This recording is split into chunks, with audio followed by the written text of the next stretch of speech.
Many greetings from Golden Goa, where I am speaking to you from. It is a radically different conference we are having this year, commissioned together, but from our homes. And so it's good to be together and yet able to be in the safety of our homes because of this strange time that we are living in.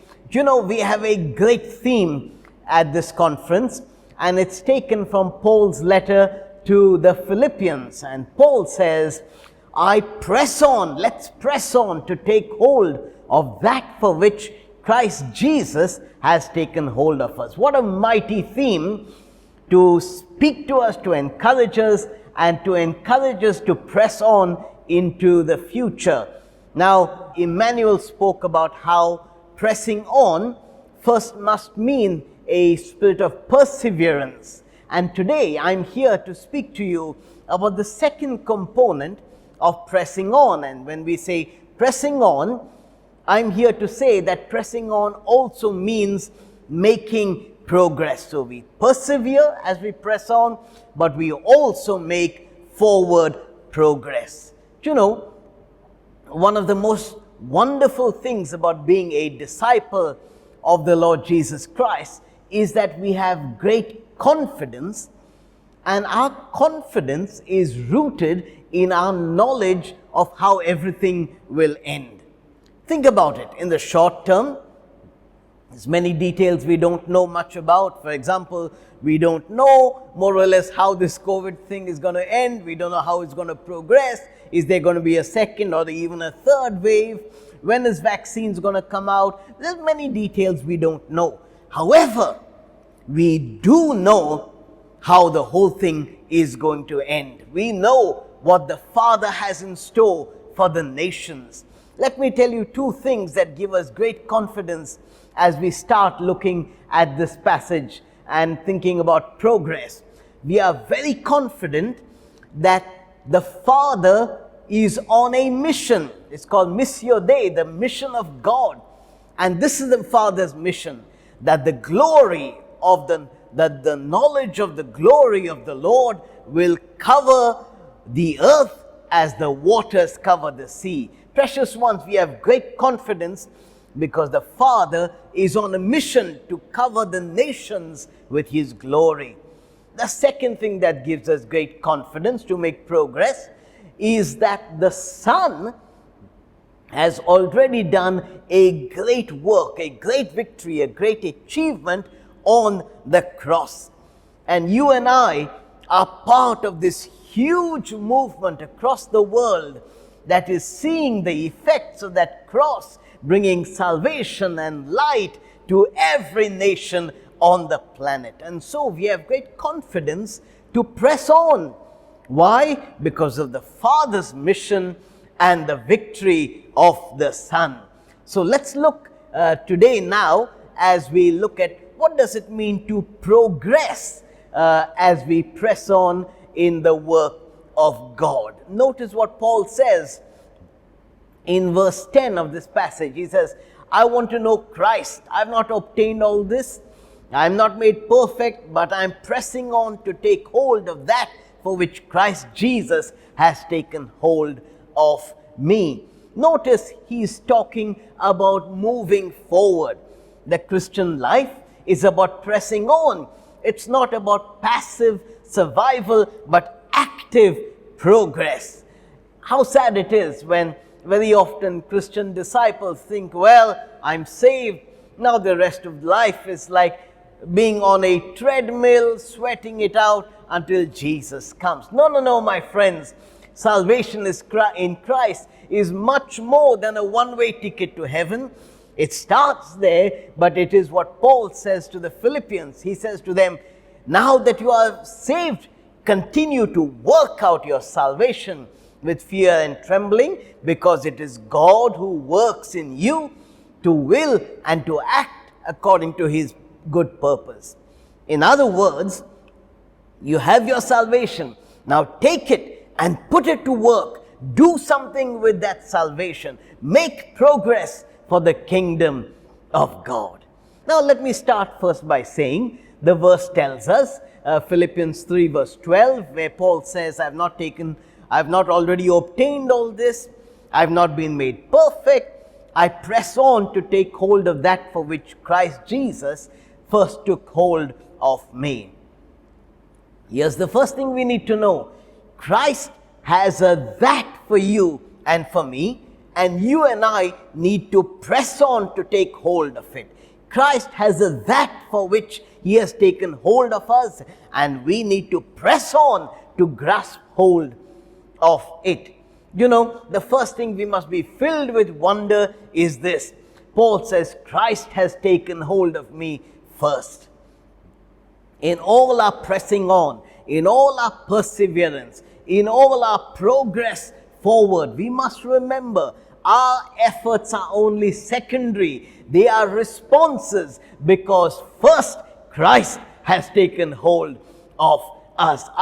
You and I, with all our work of loving God and preaching His gospel, it is only a response. Christ first has taken hold of Him. And I can only press on because He first took hold of me. This is very important for us to start with. We must be careful that we don't place our confidence in our capacity to serve God, in our passion for God. No, my friends. Our security and our confidence is not in our passion. It is in His passion for us first. Our confidence to progress is not in the strength of our grasp of Christ, but our assurance and our security is His grasp of me.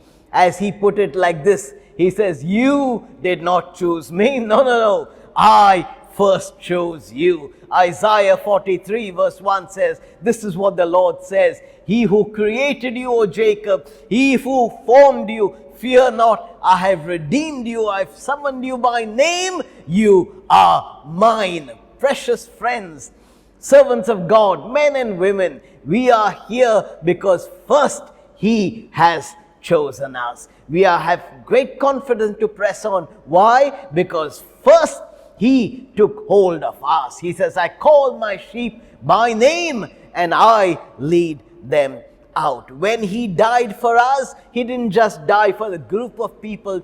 He died for us by name. On the cross, my personal sin was laid upon Him, and He gave me personally a new life. Now, because He took hold of me, that's my confidence. Here's the second thing. My primary passion in life, in pressing forward, is to know Him. In verse 10, Philippians chapter 3 verse 10, Paul puts it like this. He says, I want to know Christ and the power of His suffering. I want to know Christ. This must be our primary passion. This was Paul's primary passion. My friends, we have great work that we are involved in. We are involved in the salvation of the nations. We are involved in church planting. We are involved in making Christ known where He is not known. But do you know, that is not our primary passion. Our primary passion must be to know Christ. That's what Paul says. Paul puts it like this in Philippians chapter 1 verse 21. For me to live is Christ and to die is gain. Notice he doesn't say, for me to preach to the nations is Christ. Although that's very important. It was his passion. It is our passion as well. He doesn't say that. He says, no. For me to live is Christ and to die is gain.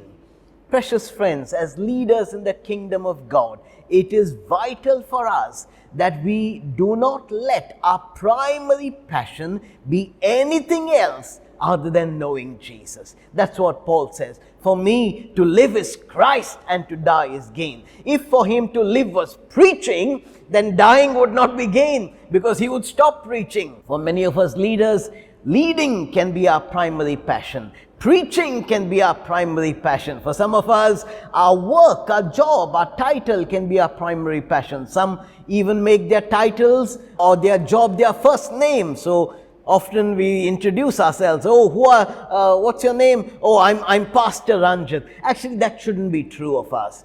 our primary passion, like Paul, should be to know Christ. That is my passion, to know Christ, and then after that to make Him known.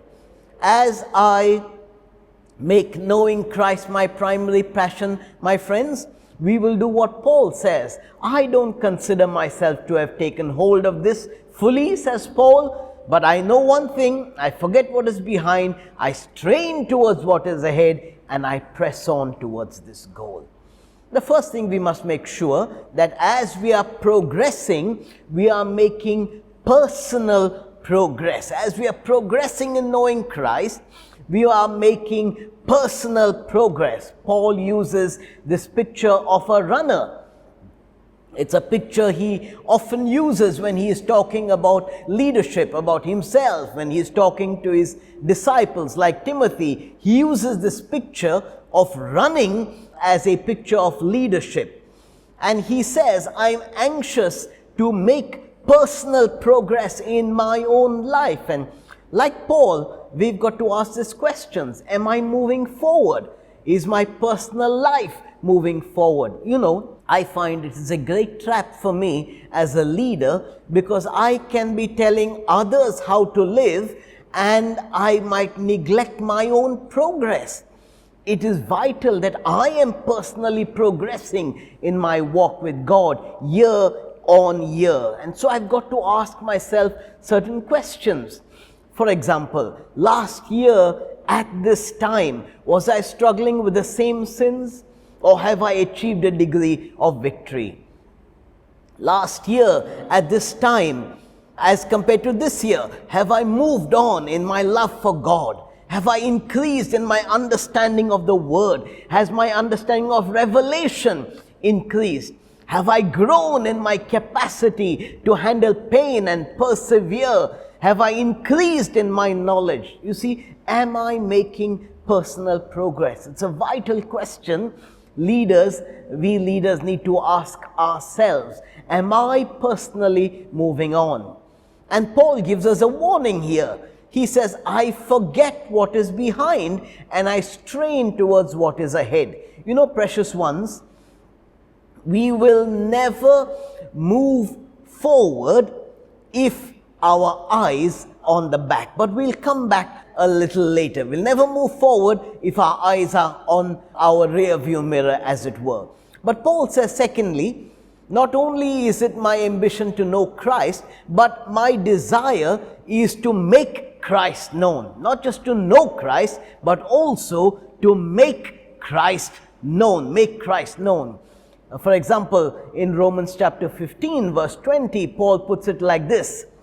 It has always been my ambition to preach the gospel where Christ is not known. So it's not just me knowing Christ more, but I want others also to know this same Christ. It's not just me making personal progress, but I want to make sure that the kingdom of God is making progress also in the place where I am and in other parts of the nation and the nations as well. Do you know, when Paul was writing this letter, he was actually in prison. He was in a Roman prison. He did get out, but when he was writing it, he didn't know whether he would get out or not.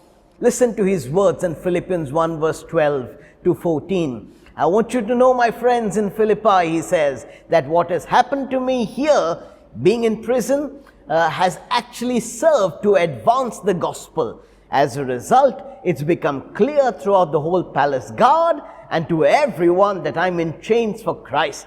And because of my chains, most of the brothers and sisters in the Lord are encouraged to speak the word of God with greater courage and fearlessness. Do you see, my friends, what the normal eye would have seen as a discouraging thing, what the normal eye would have seen as a disaster, a thing of sadness, Paul sees it from the perspective of the progress of the gospel.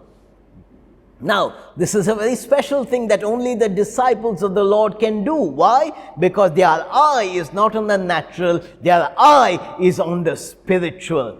So Paul says, I'm in chains here, but I want you to know Naturally, this is a negative thing, but in the spirit, the gospel is progressing beyond these chains. You know, the natural eye might see 2020 as a disaster, a wasted year. But I want you to know that the kingdom of God has been progressing, and strong men and women have been taking hold of the kingdom of God right through this time of lockdown and coronavirus and pandemic. Let us remember that the coronavirus and the pandemic is a physical thing. It is a physical thing, and the kingdom of God is a spiritual thing. The kingdom of God is not affected by pandemics and viruses, and it has been forcefully advancing even in this year, right through this time of pandemic. I know of churches that have now joined the Commission family.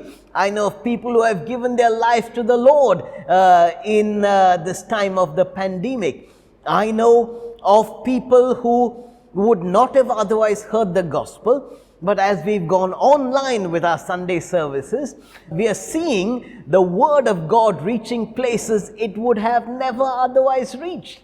The kingdom of God, for example, advanced in bringing food for the hungry in many places in the name of Jesus. These are things that would have never happened in the name of Jesus. Thousands were fed by the church across our nation, and the kingdom of God advanced. You know, right now here in Good News Church, we have a little group that meets and prays even in a place like Saudi Arabia. How has that happened in this time? Well, I want you to know this. The natural eye cannot see what the Spirit is doing at this time. And like Paul, let's trust God for the advance of His kingdom, for the progress of His kingdom. Jesus puts it like this: "You did not choose me, but I chose you and appointed you to go and bear fruit, fruit that will last. And the Father will give you whatever you ask in my name." Precious friends, even as you and I are forcefully pressing the kingdom of God forward, even at this time, Jesus makes an amazing promise to us. He says, if you are bearing fruit for my kingdom, then the Father will give you whatever you ask. What is it that you ask? Protection. What is it you ask? Provision. What is it that you ask? Open doors. What is it that you ask? Miracles. What is it that you ask? Anointing. Well, the Father will give it to us as we make kingdom progress at this time. Thirdly, progress is challenging. Progress is challenging. In other words, progress will require effort, and progress will see opposition. Now, this is very important for us to remember. It's very important for us to remember that progress in the kingdom of God, this business of pressing forward, pressing on, persevering, making progress, is not a cakewalk. It will be challenge, it requires focus, it will mean testing, and it will mean some suffering as well. And as disciples of the Lord and leaders in His kingdom, we need to reckon with this fact. The writer to the Hebrews puts it like this. He is talking to Christians who are living in a time of persecution. Many of them, the readers of the book to the Hebrews, had lost property. Many had faced physical persecution. Their preaching of the gospel was come under attack. And this is what the writer says to them. He says, therefore, he says, we are surrounded by a great cloud of witnesses. So, let's throw off everything that hinders. Let's put away that sin that so easily entangles. And let's run with perseverance the race marked out for us. There's the picture of running again in the New Testament. Let us fix our eyes on Jesus, the author and perfecter of our faith, who for the joy set before Him endured the cross, scorned its shame, and sat down at the right hand of the Father. Here's the first thing, my friends, when we're talking about the challenge of progress. The first thing is that perseverance and progress will require focus, determined, deliberate focus. What is God called us to? What has He called us to? And for us to remain focused on that. It was said of Jesus, when it was time for Him to go to Jerusalem and face His death on the cross, He set His face like flint. And you and I, as leaders and disciples of the Lord, need to develop this capacity for focus. Paul says, I run, but I'm not running aimlessly. I'm running as one who has a goal in sight. As we remember Paul's imagery of the runner, let's remember this. Pressing forward requires active work. It is not automatic. It is taking hold of the reason for which Christ has first taken hold of us. Automatically, we need to consider that many activities that perhaps that are attractive to us, many things that we are involved in, perhaps we've got to ask the question, are these things shifting the focus of my life from where I should be looking at? Stephen Covey puts it like this. He's a great management guru. He puts it like this. The main thing is to keep the main thing the main thing. The main thing is to keep the main thing the main thing. Do you know, my friends, it's very important that we look at what we are involved in, our activities, the things that take our time, and even though they're not sinful, we've got to ask the question, are these important or are they immaterial to the increase of the kingdom of God? And if they are immaterial, they've got to be cast aside. Paul puts it like this while talking to his disciple Timothy. He says, no one serving as a soldier gets involved in civilian affairs. He wants to please his commanding officer. In this COVID-19 time of pandemic, do you know, news became a huge civilian affair for me. Updates on COVID. What's happening in the American election? Who's winning? Who's losing? So many of these things, they are not bad. And it's good to keep track. But you see, they can become so absorbing that they can be civilian affairs and take away our laser sharp focus, which should be on knowing Christ and making Him known. The second thing, when it comes to the challenge of progress, is that progress will involve times of testing. Progress will involve times of testing. Do you know, whoever wants to make a change from one degree to another in any sphere of life will know that there's a test that's required to move from one sphere to another. If you are doing, for example, a course of graduation or post-graduation, you've got to answer a test to make sure that you move from one level to the other. If you're seeking a promotion at work, there will be certain tests that you need to take. It is impossible to advance from a lower level to a higher level without going through some kind of test. Well, brothers and sisters, the Bible puts it like this for us. James says, consider it pure joy, my brothers, when you face trials of different kinds, because you know that the testing of your faith develops perseverance.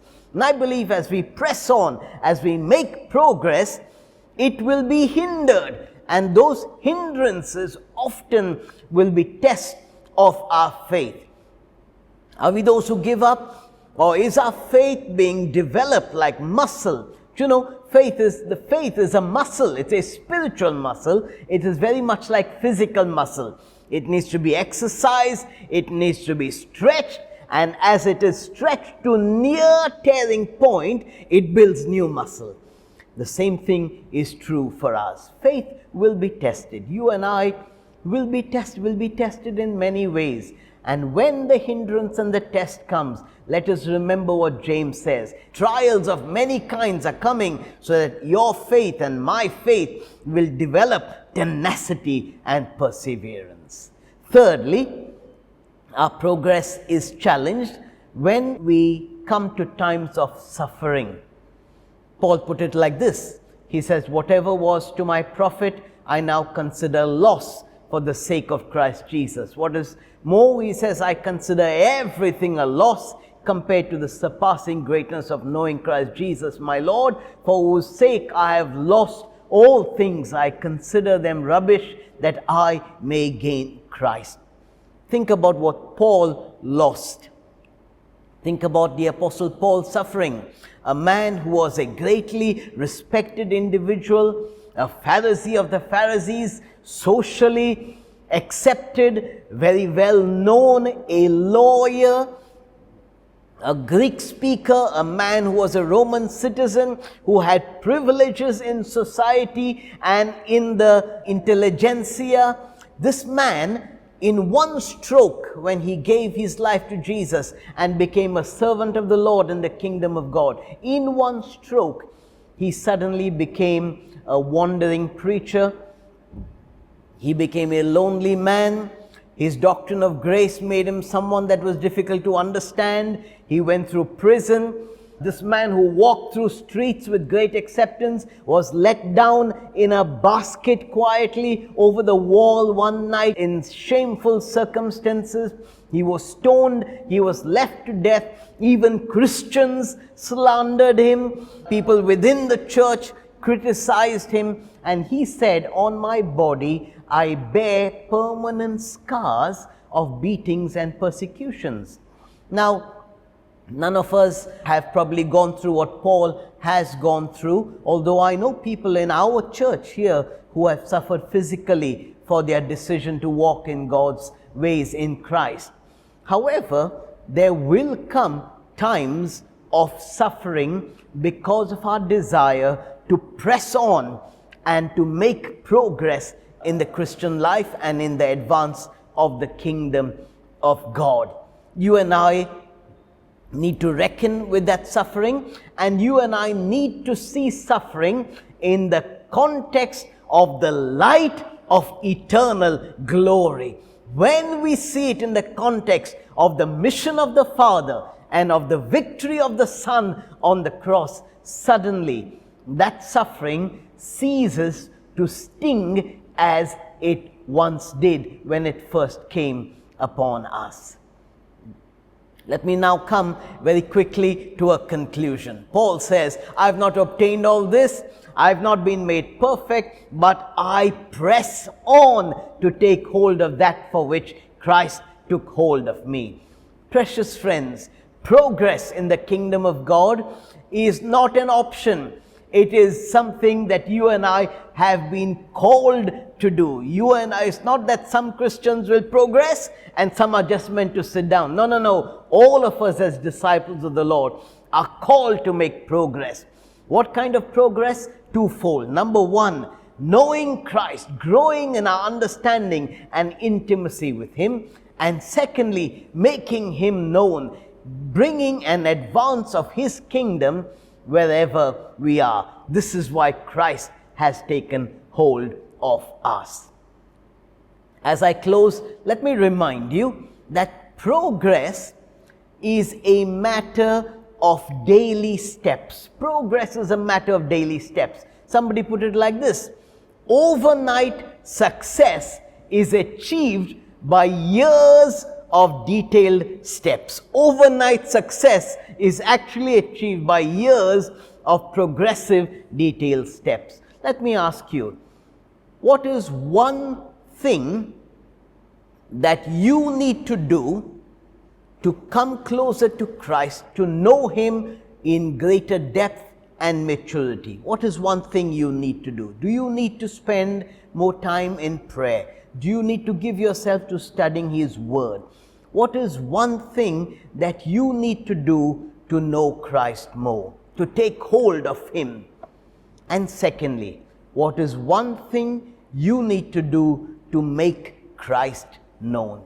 What is one thing you need to do to make Christ known? Do you need to be praying for your neighbors who don't know Him? Do you need to go out and tell someone about Jesus? Do you need to be writing on local newspapers, for example, about the kingdom perspective on issues facing Christians today. There's so much that the Lord will guide you if you will ask Him. Let's press on. Let's make progress for the kingdom of God.